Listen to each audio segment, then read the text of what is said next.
السلام عليكم ورحمة الله وبركاته. أهلا بيكم في بودكاست جديد مع عمو يحيى وطلاب الأزهر. النهاردة معانا نجم نجوم الجغرافيا والأسكندرية مستر محمد الهجين. عمو يحيى Educational Coach. ازيك يا مستر؟ اهلا عمو يحيى، ازي حضرتك؟ عامل ايه؟ الحمد لله رب العالمين. مستر محمد الهجين جزاه الله خير، يعني استجابة للطلاب شارك في منصة إيديو أزهر. منصة إيديو أزهر أول وأكبر منصة أزهر متخصصة نزلت للطلاب بسبب إن كان في كتير من الطلبة وضعهم إنهم بيدرسوا مع طلبة الثانوية العامة، ولكن طبعا مع النظام الجديد أصبح في اختلاف ما بين الأسئلة في النظام الجديد مع أسئلة الأزهر.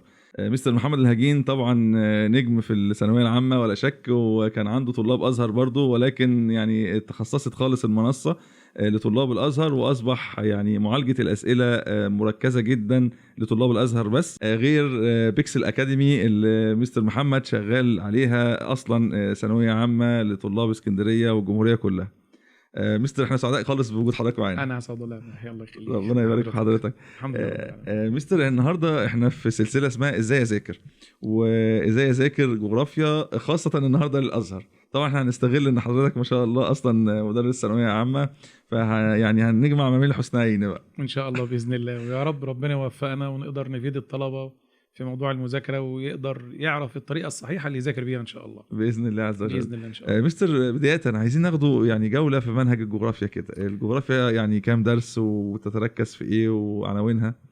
هو منهج الجغرافيا في ثالثه ثانوي منهج مختلف عن كل المناهج اللي الطالب درسها قبل كده في السنين اللي فاتت. تمام. يعني هو بياخد موضوع جديد خالص مختلف تماما. يعني كان دايما السنين اللي فاتت بياخد مثلا جغرافيا طبيعيه وتضاريس ومناخ والكلام ده. احنا في ثالثه مفيش الكلام ده خالص. احنا واخدين موضوع مختلف اسمه الجغرافيا السياسيه. سليم. المنهج كله هو عباره عن 14 درس تمهيدي، وبعد الدرس التمهيدي 4 وحدات. الدرس التمهيدي بيعرف الطالب يعني ايه جغرافيا سياسيه، الهدف من دراسه الجغرافيا السياسيه، ومين هم العلماء اللي كان ليهم دور كبير في تطور ماده الجغرافيا السياسيه، وايه هي الادوات المستخدمه اللي هي التقنيات الحديثه المستخدمه في دراسه الجغرافيا السياسيه. جميل. اول درس ده الدرس التمهيدي، هو درس بيبقى عباره عن ملخص للمنهج كله. يعني الدرس التمهيدي متعلق بالمنهج كله. بعد كده 4 وحدات. الوحده الاولى عباره عن 4 دروس بيتكلم يعني ايه دوله، يعني ايه خصائص طبيعيه لدوله زي موقع ومساحه ومناخ، بس مش بالصوره او بالطريقه اللي الطالب كان بيدرسها زمان. وبعد كده مقومات بشريه للدوله زي السكان وزي التعليم وزي الزراعه والصناعه. وبعد كده نظام الحكم اللي هو النظام السياسي والانتخابي، ده الدرس الرابع. يبقى الوحده الاولى 4 دروس مع التمهيدي كده 5 دروس. الوحده الثانيه كلها عباره عن موضوع واحد بيتكلم على الحدود السياسيه ومشكلاتها. امتى ظهرت الحدود ما بين الدول، مين اللي رسم الحدود السياسيه بين الدول، انواع الحدود ما بين الدول، المشكلات اللي ممكن تحصل ما بين الدول على الحدود. الوحده الثالثه موضوعات جديده خالص على الطالب. يعني ايه تكتلات اقتصاديه؟ يعني هو مثلا بيسمع عن حاجه اسمها الاتحاد الاوروبي. يعني ايه اتحاد اوروبي؟ دي حاجه اسمها تكتلات اقتصاديه. ودرس تاني اسمه الاحلاف العسكريه. كتير بنسمع حلف الناتو او حلف شمال الاطلنطي. طب الحلف ده بتاع ايه؟ يعني ايه شغلته وتكون ازاي؟ هو ده الدرس اللي هناخده. اخر درس خالص بقى او اخر وحده هي عباره عن درسين، اللي هو العلاقات الدوليه مع بعضها، امتى تكون علاقات الدوله قويه وامتى تكون ضعيفه. واخر حاجه اللي هو النظام العالمي الجديد، ان امريكا او الولايات المتحده بعد انهيار الاتحاد السوفيتي عايزه تمشي العالم على سيستم ونظام على مزاجها، اللي هو بنسميه النظام العالمي الجديد. امتى ظهر النظام العالمي؟ ايه الهدف من النظام العالمي؟ مين اللي عايزه تعمل النظام العالمي؟ ده الدرس الاخير. يبقى محتوى المنهج كله هو عباره عن 14 درس. طبعا ال 14 كلهم بنفس الاهميه. هو معظم الاسئله بتيجي من الوحده الاولى والثانيه، ولكن طبعا الطالب اللي بيدور على النجاح او على التفوق، انا بذاكر من اول كلمه لاخر كلمه. فانا حتى مع الطالب ما بقولوش الدرس ده مهم وده مش مهم، لا. فالمفروض محتوى المنهج كله مهم بالنسبه للطالب. تمام، جميل جدا يا مستر. طب هنا في سؤال، انا كطالب طالع ثالثه، هل في حاجه احتاجها من اولى وثانيه اخدها معايا يعني او اراجعها قبل ما ابدا في منهج ثالثه؟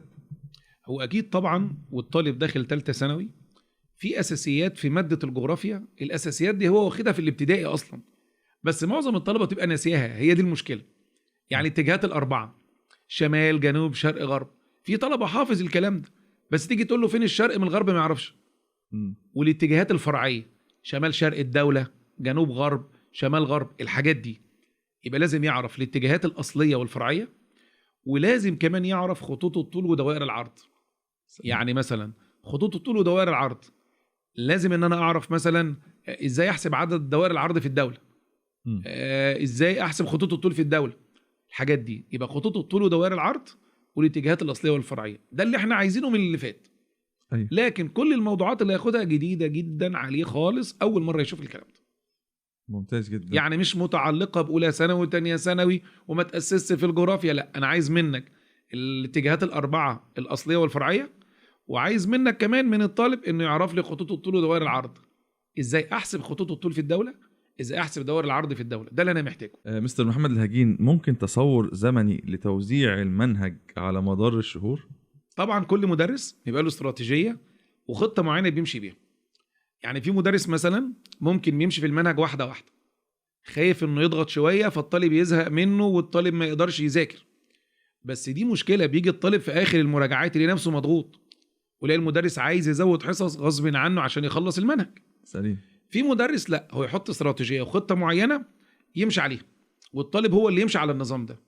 يعني انا المفروض الطالب اللي يمشي على نظامي، مش انا اللي امشي على نظامي. صحيح، هو الاصلح عشان خاطر كمان انت حضرتك رؤيتك هو الصح. اشمل. طبعا. يعني مثلا انا ببدا مع الطالب مثلا في اول شهر 8 او نص 8 دلوقتي، ببدا في نص شهر 8 انا بخلص منهجي اخر 3.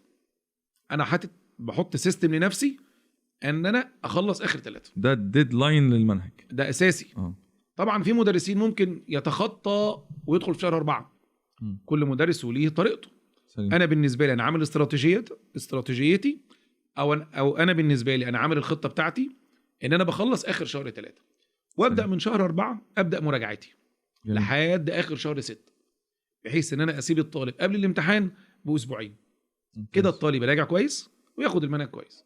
يبقى انا مش بمشي على مزاج الطالب، لا، هو اللي يمشي على نظامي. لان معلش احنا في الثانويه العامه بقالنا سنين واحنا عارفين الصح فين، فالمصلحته انه يخلص بدري وعشان يراجع برضه بطريقه كويسه ويلم المنهج بشكل كويس ان شاء الله. طب مستر، ندخل في موضوع المراجعه. تمام. ازاي الطالب يراجع كويس؟ زي ما حضرتك بتقول عايزين خطه للمراجعه.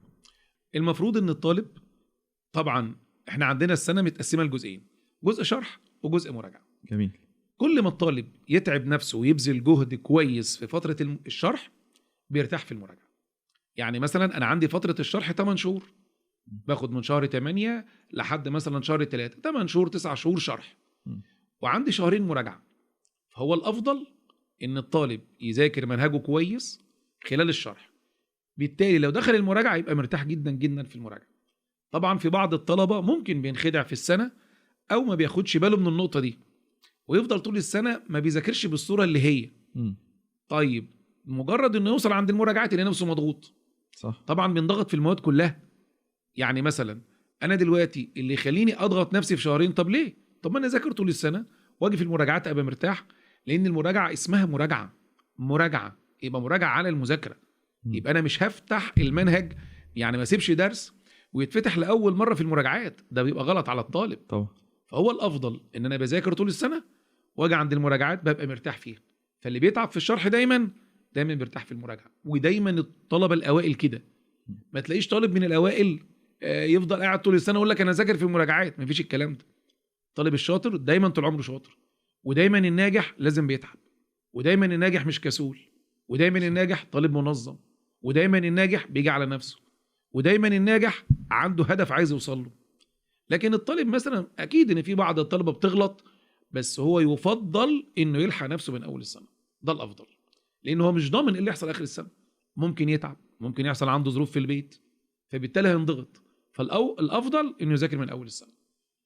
يجي في المراجعات يبقى مجرد مراجعه، واللي بيتعب في الشرح بيرتاح جدا في المراجعه. مستر، ازاي الطالب يبقى المنهج معاه يعني طول السنه فاكره؟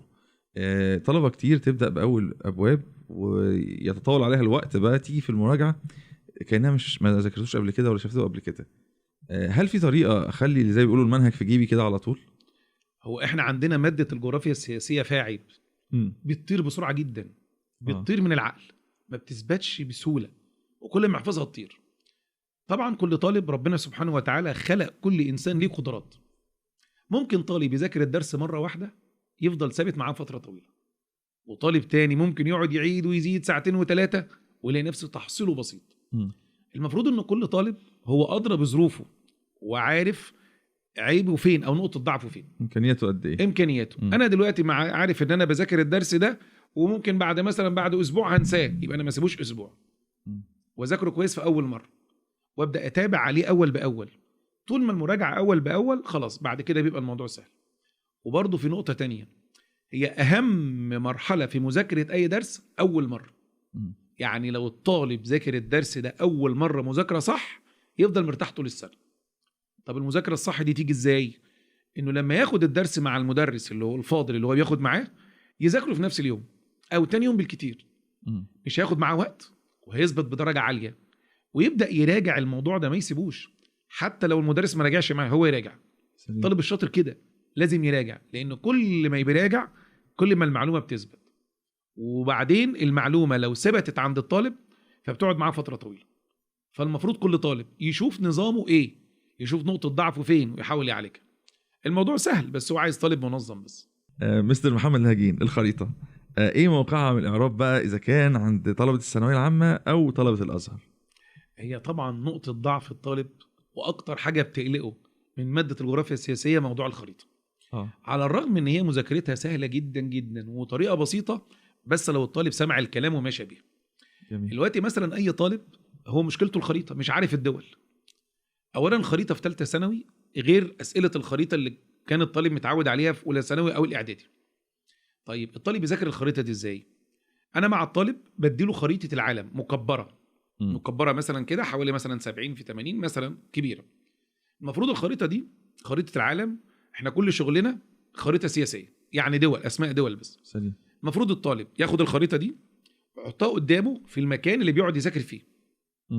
وهو بيذاكر ببساطه جدا لو عايز يحفظ الخريطه، لما يقرا اسم اي دوله في الشرح في المذكره اللي بيذاكر منها او الكتاب، اي دوله يدور على مكانها على الخريطه، بس يدور على مكانها مره في الثانيه في الثالثه تدريجيا هيلاقي نفسه عرف اماكن الدول وعرف فين الصين وفين امريكا. لما يجي له اسم دوله بعد كده هيلاقي عينه اوتوماتيك رايحه عليها، هيحفظ الخريطه بعد شهر شهرين هيلاقي نفسه الخريطه ما فيهاش مشكله. يبقى هي هنا نقدر نقول الحل في التكرار بس. انا عندي خريطه العالم بس اللي هي الخريطه السياسيه للعالم، السياسية. اسماء الدول المفروض تبقى قدامه، ولما يذاكر ويلاقي اسم اي دوله يدور على مكانها على الخريطه. جميل. فبعد شهر شهرين بالتدريج بالراحه خالص هيلاقي نفسه يجيد التعامل مع الخريطه من غير ما يتعب نفسه. انا بطبيعتي انا عندي حب استطلاع. في طلبه كده حب استطلاع بمعنى ان انت لما تلاقي اي حاجه دور عليها. دور لقيت اسم روسيا، هي فين روسيا على الخريطه؟ هيلاقي مكانها. شيء طبيعي المره الثانيه لما يسمع اسم روسيا عينه هتفتكر المكان، مش هيروح لدوله تانية. صحيح. هتثبت معاه. يعني الخريطه عندنا مختلفه بس طريقه مذاكرتها بسيطه لو طبق الكلام ده. لكن لو الطالب ذاكر من غير خريطه هيجي يلاقي نفسه تايه ومش عارف الاماكن فين. لكن هي مذاكرتها سهله جدا وبسيطه. طب وطريقه السؤال يا مستر، يعني ازاي بيتناولوا الخريطه في الامتحان؟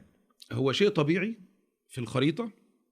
الاسلوب في الثانويه العامه او ثالثه ثانوي مختلف عن اولى ثانوي او عن الاعدادي. كان دايما يقول له مثلا دي دوله ايه ده او مدينه ايه او بحر ايه. احنا ما عندناش الكلام ده. انا بجيب لي مثلا خريطه، الخريطه اللي بتيجي دي هي جزء من خريطه العالم. ممكن خريطه اوروبا، خريطه اسيا، اي حته او حته من افريقيا. عشان الطالب يتعامل مع جزء الخريطه لازم يكون طالب كان بيتعامل مع الخريطه طول السنه.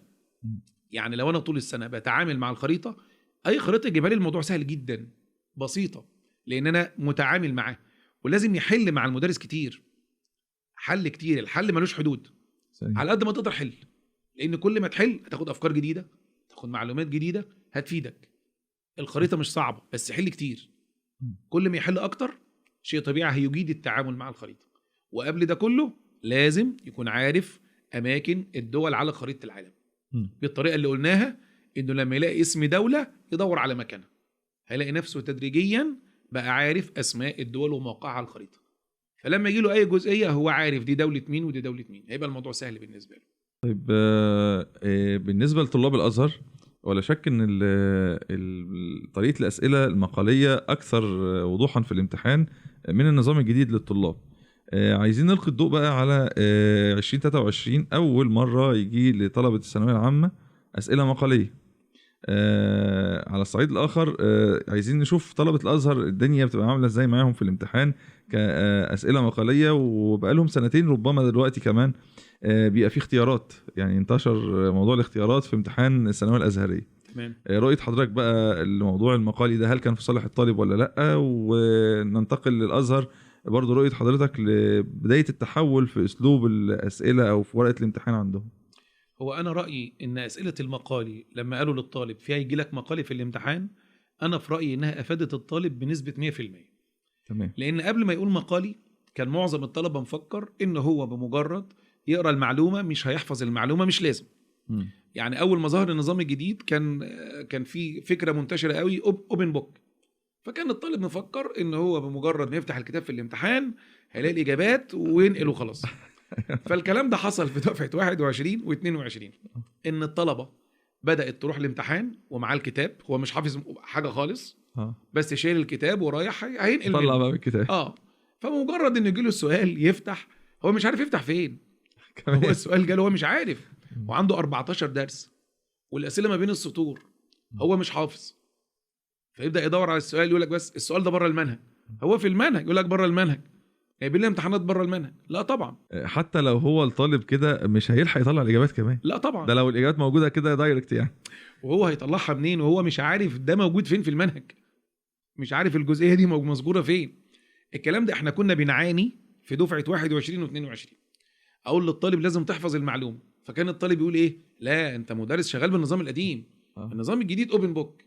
يا سيدي ما هو اوبن بوك لازم تكون عارف المعلومه. فكان الطالب برضو ما بيثقش في الكلام ده، لحد ما الوزير نفسه طلع سنه 22 وقال لك ما فيش اوبن بوك والطالب هيحل من دماغه. يعني اثبت ان احنا كلامنا صح، لازم يكون الطالب حافظ. فلما قالوا ان في مقالي، دي افادت الطالب، اصبح الطالب دلوقتي فاهم انه لازم يحفظ المعلومه. حفظ المعلومه هيفيده في المقالي ويفيده كمان في الاختياري، اكيد مش بمجرد سؤال المقالي بس، لا هيفيده في المقالي والاختياري. ده بالنسبه لطالب الثانويه العامه. طالب الازهر طبعا دلوقتي بدا يبقى عنده اختيارات كتيره، بس ميزه الاختيارات في الازهر كمستوى صعوبه هي اقل من التربيه والتعليم. يعني التربيه والتعليم بتبقى في بعض الاسئله فوازير، ايوه، عايز طالب يبقى مركز قوي علشان يجيب الحته دي فين. فبالنسبه لطالب الازهر، طالب الازهر طبعا مستوى الاسئله اللي بيجي عنده طبعا اخف شويه من التربيه والتعليم في الاختيارات. والمقالي برضه يبقى ابسط بكتير من التربيه والتعليم. بس مش معنى كده ان الطالب برضه يكون معتمد على انه لازم يتدرب على اسئله سهله. لا، خد اسئله صعبه وتدرب عليها، مش مشكله. حتى لو غلطت في سؤال عادي هيفيدك برضه، لان كل ما الطالب يتدرب على اسئله عاليه بتفيده، سليم. بتخلي قدرته على الحل افضل. حتى لو داخل اخر السنه اي سؤال يجي له هيبقى بالنسبه له سهل. فدايما حل الاسئله ايا كان مستواها، كل ما السؤال يعلى هيفيد الطالب مش هيضر. انا دلوقتي انا بحل مثلا سؤال والسؤال ده عالي، طب نفترض انا غلطت فيه، مش مشكله، بس انا عرفت فكره جديده، اتعلمتها خلاص، اتعلمت فكره جديده، فده هيرفع من مستواي. لان احنا طول السنه تدريب. انا بشبهها للطالب ان احنا عندنا ماتش في شهر 6، الماتش ده ماتش النهائي، فاحنا طول السنه بنتدرب. فانا دربتك على تدريب وانت خسرت في التدريب، مش مشكله، انت ما سقطتش، ده تدريب، بس كل ده يقويك للماتش النهائي. سلام. عشان لما تنزل النهائي تقدر تلعب بحريه. وكل ما الطالب يتدرب على اسئله عاليه هيدخل الامتحان يلاقي الاسئله بالنسبه له اسهل من اللي هو بياخدها، وده افضل بدل ما يحصل العكس. يعني وكل الطالب ما بيتدرب على اسئله عاليه هيدخل الامتحان. كمل حضرتك، وده اللي هندربكم عليه جيب اسم المنصه. تمام. ماشي. كل ما الطالب بيتدرب على اسئله عاليه طبعا قدرته بتبقى على حل السؤال افضل، وده ان شاء الله الميزه اللي ان شاء الله هنوفرها لطالب الازهر في منصه ايديو ازهر. ودي ان شاء الله مش موجوده في اي مكان تاني. هيلاقي ان شاء الله معانا هندربه على اسئله عاليه قوي، اول مره يشوفها، بس هتفيده، هتخلي قدرته على الحل ان شاء الله باذن الله كويسه ان شاء الله. مستر بيجي لنا اسئله كتير، اشتري كام كتاب احل منه في الثانويه العامه ثالثه ثانوي، فهل فعلا احنا محتاجين لكذا كتاب الطالب يحل منه؟ هو طبعا بالنسبه مع الظروف الاقتصاديه والكتب طبعا ممكن كتب باسعارها غاليه شويه، ايوه المفروض ان الطالب قبل ما يشتري اي كتاب يسال المدرس اللي هو شغال معاه اشتري كتاب ايه. يعني ما يروحش الطالب من دماغه يشتري اي كتاب، لان طبعا مش كل الكتب بتبقى بنفس الجوده او بنفس القيمه العلميه. في كتب بتبقى كويسه وكتب مش كويسه. في طالب يروح من نفسه كده، بابا جاب له كتابه وهو جاي من بره من الشغل، ماما جابت كتابه وهي جايه من السوق، لا مش عارف كتاب ايه نازل جابه. لا طبعا الحاجات دي بدل ما تدفع فلوس على الفاضي اسال المدرس اللي حضرتك معاه، لان ممكن يكون المدرس موفر لك الحاجات دي. يعني ممكن المدرس يوفرها لك واحسن من كتب خارجيه. يعني انا بقول للطالب انا مش عايزك تشتري حاجه، وفر فلوسك، انا هجيب لك اسئله اعلى من الكتب الخارجيه اللي بره. لان احنا طبعا مع الشغل عارفين السؤال اللي له قيمه واللي ملوش قيمه والكتب الكويسه، فانا بنعمل المذكرات مش منقوله من كتاب، لا دي بتبقى عباره عن كوكتيل مجمع من أفكار. افضل الاسئله وافكار كتير، فده الافضل للطالب. طيب نفترض ان الطالب حل المذكره بقى عندي وهو عايز برضو اسئله تانية يحل منها، عادي مش مشكله، كل ما يحل اكتر دي ميزه مش عيب، هتفيده. بس برضو قبل ما يختار مصدر يحل منه لازم يسال المدرس اجيب مصدر ايه. بس يعني مش محتاج لكتاب واتنين، لان طبعا ربما كمان الوقت ما يسعش ان انا يعني احل من اكتر من مصدر بعد مذكرة المدرس، ولا رأي حضرتك ايه؟ هو كل ده يتوقف على المدرس. يعني مثلا انا السنة اللي فاتت مع الطالب فترة المراجعة بس الشهرين اللي في المراجعة انا حليت مع الطالب 4135 سؤال ما شاء الله في شهرين. دول طبعا ما فيش يعني مش معظم المدرسين كان متوفر عنده وقت ان يحله، بس انا عشان بخلص منهجي في اخر 3 هيبقى عندي وقت ان انا احل، فحليت 4136 سؤال. طبعا خلال السنه انا بحل الاف الاسئله، فبالتالي انا بخلي الطالب مش محتاج مصدر تاني يحل منه. فلو المدرس ما بيحلش كتير وبيحل حاجات قليله فشيء طبيعي الطالب هيبقى محتاج مصدر تاني يدعمه. لكن لو المدرس مثلا ملم باسئله كتير فخلاص هيوفر على الطالب الفلوس دي. صحيح. يعني انا بنصح الطالب بقول له ما تجيبش كتب خارجيه، المهم حل بس اللي انا هجيبه لك وخلاص. ايوه. يعني خلال السنه الحمد لله ربنا كرمني بحل اكتر من 10000 سؤال. ايوه. بس يبقى عندنا وقت طول السنه، لان ببدا بدري وبعدين بنظم وقتي بحيث ان انا احل اسئله كتير ان شاء الله. تمام يا مستر، عايزين نصيحه من حضرتك بقى في النهايه توجهها لطالب الثانويه العامه ونصيحه لولي الامر. طبعا بالنسبه لطالب الثانويه العامه او طالب الازهر لازم يفهم طبعا ان مفيش حاجه اهم من مستقبلك. حضرتك داخل ثانويه عامه علشان منتظر تجيب مجموع عالي وتفرح وتفرح اهلك وتبقى شخصيه كويسه، وطبعا كل الطلبه او الشباب نفسه بقى يبقى مكانه كبيره في البلد وعنده شركه وعنده عربيه الكلام ده انت اللي هتعمله مش حد تاني، الكلام ده مش بعيد على ربنا، بس انت لازم تتعب عشان توصل. يعني احنا كمدرسين عشان نبقى مدرسين احنا تعبنا، فانت برضو اتعب، وبعدين لما تتعب في الخير ودي حاجه كويسه احسن من تتعب في حاجه تانية، وده مستقبلك، فشيء طبيعي مفيش حاجه اهم من مستقبلك. طيب امشي صح ازاي في الثانويه العامه؟ احنا الاول لازم نبقى متفقين ان الثانويه العامه اهم سنه في حياتك. مجرد ما حضرتك تخلص الثانويه العامه بعد كده خلاص دراسه الجامعه بتبقى الدنيا حلوه قوي وخلاص تبقى راجل جامعه بقى وطالب جامعي، خلاص موضوع المذاكره ده بيخف قوي. يبقى انا المفروض عشان امشي في الثانويه عامه صح انا لازم باخد السنه من الاول مذاكره اول باول، بحيث ان انا بعد شهر 2 3 الاقي نفسي على ارض ثابته، ما الاقيش نفسي متكعبل، واذا اتكعبلت في ماده من الاول الحق نفسي ما اقفش، شوف ايه الحل، شوف فين الخلل، وابدا اذاكر اول باول مع المدرس. لو ذاكرت اول باول واشتغلت اول باول ان شاء الله توصل اخر السنه تلاقي نفسك 10 على 10. طيب بالنسبه لولي الامر، ولي الامر طبعا ليه دور كبير جدا جدا جدا معاك، لان انت احيانا بتبقى ضعيف. يعني الطالب نفسه يجيب درجه عاليه، نفسه يكون من الاوائل، نفسه يذاكر، نفسه يسهر، نفسه يصحى بدري، بس غصب عنه بيبقى ضعيف في حاجات، النوم يغلبه، يلاقي نفسه المذاكره دمها رزل تقيل مش عارف يصحى بدري. هنا دور ولي الامر، دوره. في طالب بيبقى ضعيف مع السوشيال ميديا وقاعد كل وقته على النت، فين دور ولي الامر؟ يبقى له دور، ودور تشجيعي برضه، بس ما يبقاش دور قهر، لا دور برضه نصيحه ودور المسانده، انه يساند ابنه او بنته لحد ما تعدي السنه دي على خير ويجيب درجه عاليه ان شاء الله. يعني حضرني موقف كانت في بنت بتشتكي لي تقول لي ماما تسيب الشقه كلها تيجي تقعد جنبي، تقول لي يا خايبه يا فاشله ورينا هتعملي ايه اخر السنه، ان شاء الله مش جايبه حاجه، ان شاء الله تفضحينا. احباط ده طبعا ده غلط.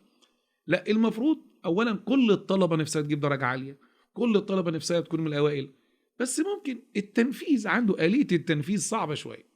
فهنا دور ولي الامر، لازم يسنده، ولازم الطالب اولا لازم عشان تنجح نصيحه خدها من اخ مش من مدرس، لازم علاقتك مع ربنا تكون كويسه، ولازم علاقتك مع الاب والام تكون كويسه.